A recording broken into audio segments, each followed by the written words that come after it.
nous allons, dans cette étape numéro 1, faire un enregistrement sur Audacity et notamment travailler une sélection d'une séquence audio qui sera un autre élément de base pour réaliser un déphasage. Donc tout d'abord, on démarre le logiciel Audacity. Donc vous avez une fenêtre qui s'ouvre par défaut qu'on peut cocher là, ne plus montrer ceci si on souhaite. Donc ensuite, vous pouvez passer par fichier nouveau. Enfin, par défaut, il y a déjà un nouveau document, enfin, un nouvel enregistrement qui s'ouvre. Pensez aussi, si vous souhaitez le retrouver, le sauvegarder dès maintenant. Sauvegarder le projet sous pour lui donner un nom. C'est comme un traitement de texte. Voilà. Alors directement, nous allons passer à la séquence enregistrement. Je vais vous demander, en fait, là, je lance l'enregistrement, de faire un enregistrement d'environ une trentaine de secondes d'une voix, de plusieurs voix ou même d'un instrument. Et à partir d'une petite séquence, on va essayer de réaliser donc un déphasage un peu comme dans Clapping Music de Steve Reich. Donc je vais faire un petit élément assez court. On est confiné, c'est pour notre santé. Vous voyez, c'était environ 30 secondes ici. Et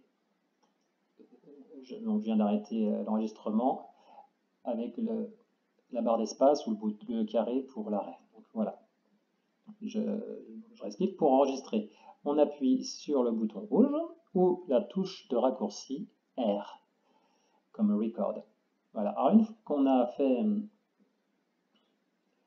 un enregistrement, on a repéré à peu près, on peut réécouter, mais ce qui nous intéresse, vous voyez ici, c'est à ces environs-là.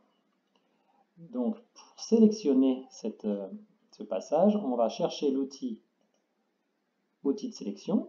Ça ressemble à un grand I majuscule. Et on fait un glisser-déposer. Vous voyez, donc c'est-à-dire glisser-déposer, j'enlève. On clique, on maintient le clic et on glisse. Alors pour vérifier, on peut mettre cette partie en boucle. Donc regardez, avant d'appuyer sur la lecture en vert, on peut, quand on appuie sur majuscule, vous voyez, je fais plusieurs fois, ça transforme le triangle en un signal de mise en boucle. Donc là, maintenant,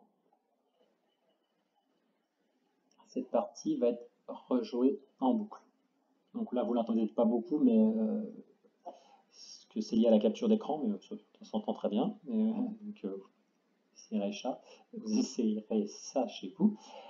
Alors maintenant, ce qui est intéressant, c'est d'enlever ce qui est avant et après qui devient inutile. Alors là, vous avez un outil qui s'appelle rogner, comme sur une image, rogner l'audio autour de la sélection. Pareil, vous avez un raccourci, CTRL T.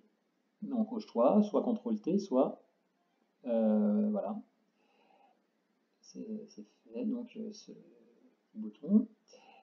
Et alors maintenant, on n'a plus que ce passage sélectionné. Ce qui serait intéressant, c'est de le ramener au début, parce que là on se situe au niveau du temps à 25 secondes. Alors pour cela, je choisis l'outil de glissement temporel. Vous voyez, outil sélection, on passe à glissement temporel. Ça ressemble à une double flèche horizontale. Et vous voyez que le curseur change. Ici, on avait un grand I. Et maintenant, la double flèche horizontale. Je clique sur l'objet et on va... Alors, vous voyez, on s'était déplacé. On peut faire un zoom arrière hein, pour... voilà, le 0 étant là, on veut l'amener au début. Vous voyez, le 0.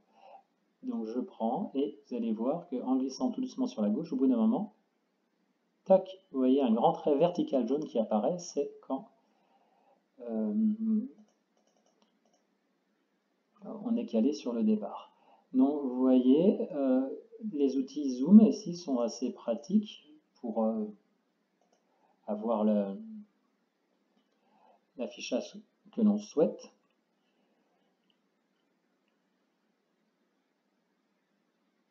Et donc ça sera tout pour l'étape 1. Après, on verra comment